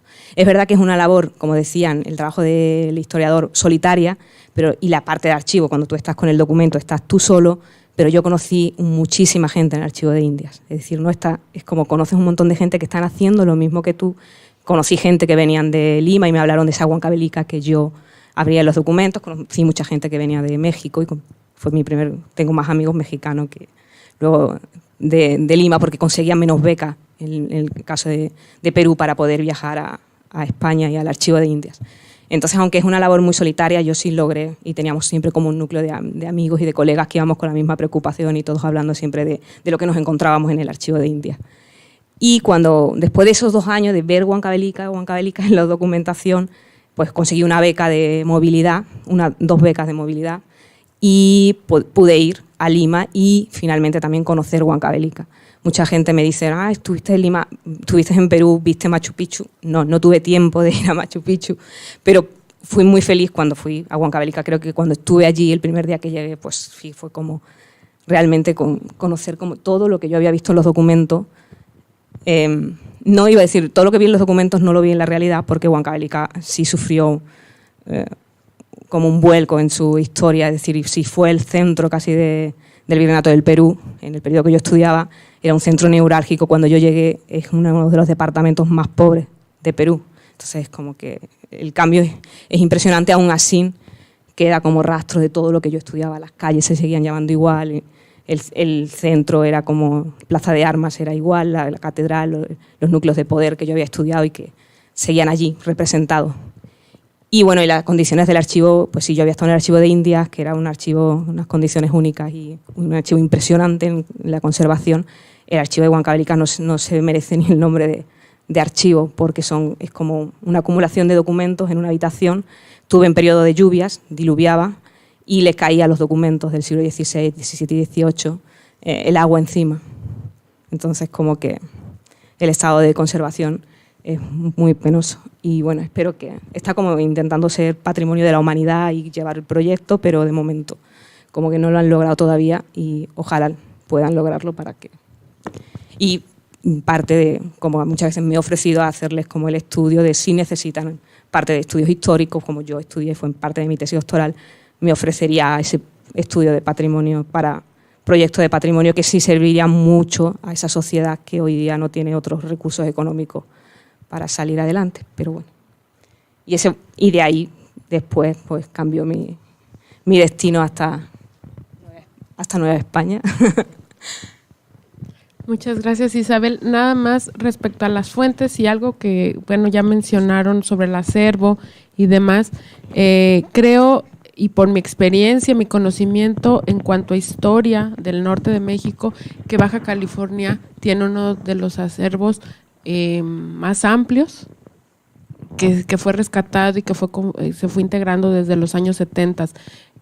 Fue muy sorpresa cuando llegué acá, porque además dicen, es que no hay fuentes, es que les invito a conocer otras realidades para el norte de México, y realmente desde aquí se pueden hacer muchos trabajos simplemente con lo que hay en el instituto. Mónica, ¿quieres comentar algo? Sí, de la experiencia del tema también.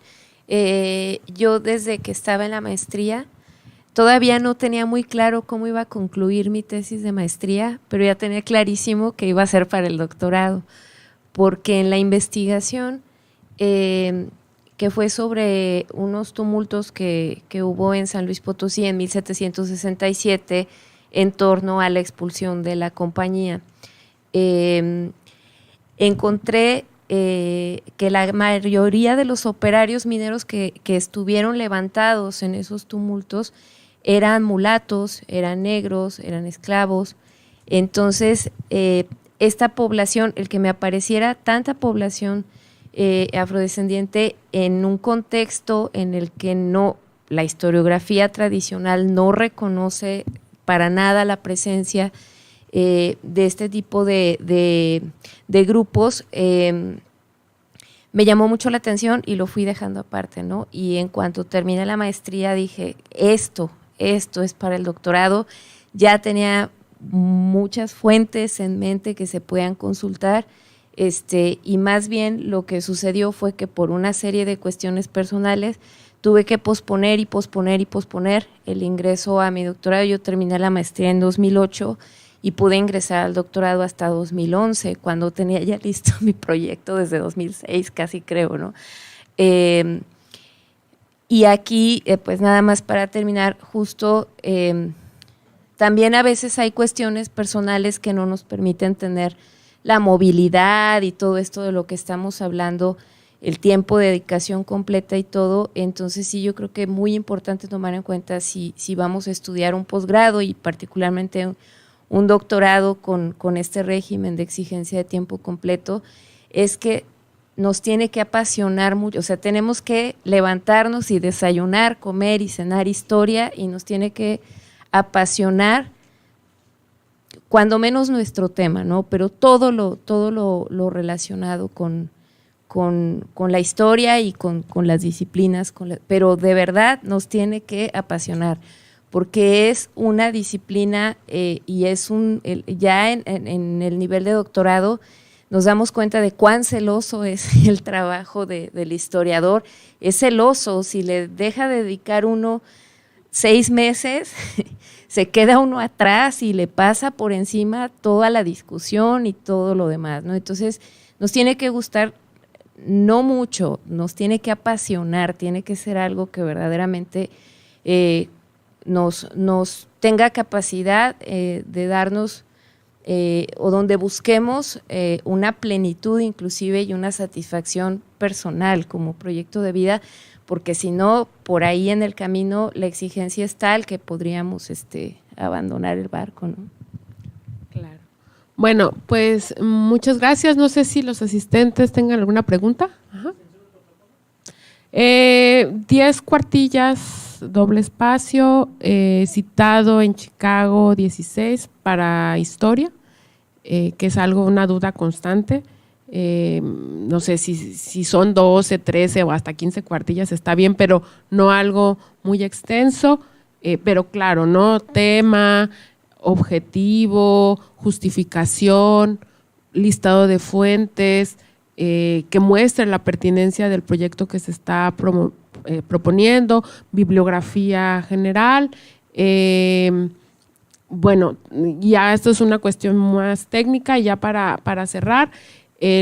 Como mencionaba hace rato, toda la lista de documentos necesarios para postularse en la convocatoria están en la página del Instituto de Investigaciones Históricas. Vuelvo a insistir, la página es iih.tig.uabc.mx/posgrado.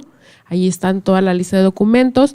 Tienen que ser todo en fotocopias, en físico, y escanear todo en un solo archivo en PDF, siguiendo el orden que está señalado en la convocatoria. Una pregunta que es muy recurrente es que si pueden postular, pero si la cédula de la licenciatura o de la maestría están en trámite, sí, pueden participar en el proceso en la convocatoria, no hay ningún inconveniente. Esos documentos se requieren cuando se va a hacer ya la solicitud del examen doctoral, pero para el proceso de selección puede participar sin ningún problema. Aquellos que estudiaron en el extranjero, pues obviamente no tienen cédula profesional, pueden participar en el proceso de selección. Los que están fuera de Tijuana pueden hacer el proceso en línea, es decir, la entrevista, enviar todos sus papeles por correo tradicional y en la versión digital a través de correo electrónico. El correo del posgrado es posgradohistoriauabc, todo junto, @gmail.com. Y hay dos requisitos que tendrían que hacer en el caso de los foráneos, que tendrían que presentar aquí en Tijuana en enero, si es que son aceptados, que es el examen psicométrico y el examen de inglés, que se va a aplicar de acuerdo a los lineamientos de la Facultad de Idiomas. Anteriormente solamente se aplicaba para egresar, ahora es un requisito de ingreso. Como se van a aplicar aquí en la UABC, los foráneos podrán hacerlo en enero, con la condición de que si no aprueban, no pueden entrar. no pueden completar el proceso de ingreso.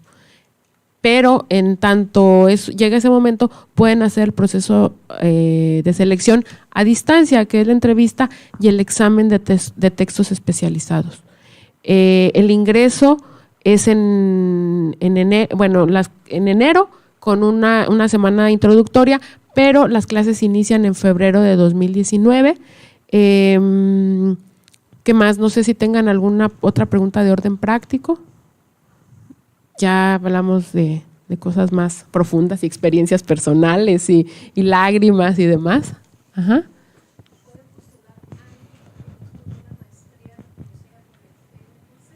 Sí, no hay ninguna dificultad, siempre y cuando tengan promedio de 8 u 80. Ajá. 8, 80 o el equivalente, si es que son fuera de México, que si su escala es del 1 al 5, por ejemplo, creo que es 4. El mínimo que tendrían que tener. Para los extranjeros, pueden hacer el proceso a distancia, sí. Para aquellos que tienen residencia, que ya residen en México, bueno, no hay ninguna dificultad, pero para aquellos que tuvieran que migrar hacia México, se hace la solicitud directamente ante la Secretaría de Relaciones Exteriores. Nosotros les mandamos la carta de aceptación con copia al CONACYT, quien remite a Relaciones Exteriores la documentación, la solicitud, y tienen que tramitar en su país de origen la visa de estudiante para poder llegar a México. No pueden llegar a México con la visa de turista, tienen que llegar con visa de estudiante. Nosotros les damos las facilidades, pero eso sí es un requisito, porque si no, no pueden hacer válida la beca. ¿Alguna otra pregunta de orden práctico? Bueno, pues damos por concluida esta sesión. Muchas gracias a los asistentes, a quienes nos siguieron en línea, y la convocatoria vence el 28 de septiembre. Muchas gracias, colegas. Gracias.